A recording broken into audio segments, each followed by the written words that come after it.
Hello students, in the video we will talk about the example 2.26. Find the number of terms in the AP. 3, 6, 9, 12, etc. 111. Okay. In the question, the number of terms. Find the number of terms. எத்தனை உறுப்புகள் உள்ளன இந்த கூட்டத்தொடர் எத்தனை உறுப்புகள் உள்ளன அதான் question. அதுக்கு ஃபார்முலா ஃபர்ஸ்ட் கணக்கு 3 6 9 12 dot dot 112. இப்போ number of terms formula வந்து n equal to l minus a divided by d plus 1. Okay, plus 1. இப்போ rough column இது பண்ணிக்க. rough column l equal to last term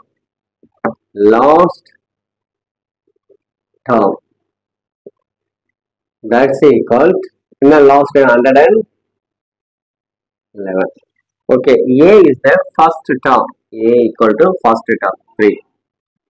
D is the common difference. D is the second term t2 minus t1. That's equal to 6 minus 3 equal to 3. Okay, இது எல்லாத்தையும் எடுத்து substitute பண்ணினா உங்களுக்கு answer கிடைக்கும். கவனிங்க. L equal to 111 minus a 3 by 3 plus 1. 111 இருந்து 3 கழிக்கிறோம். 111 இருந்து 3 கழிச்சு எவ்வளவு வரும்? 808 by 3 plus 1. ஓகே, இது கேன்சல் ஆகுதான்னு பாருங்க. கேன்சல் ஆகுது பாருங்க.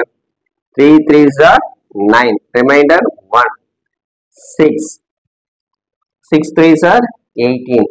ஓகேங்களா? அப்போ ஆன்சர் 336 plus 1 equal to 37.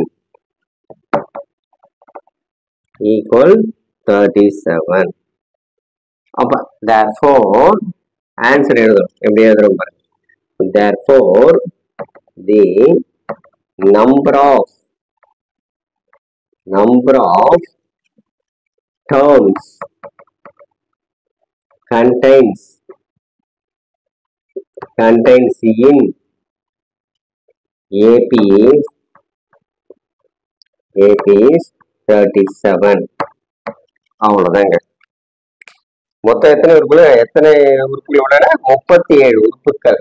3 111 வரையும் எத்தனை உறுப்புகள்னா டேர்ம்ஸ் கேட்டா 37 வருதுங்க மொத்தம்.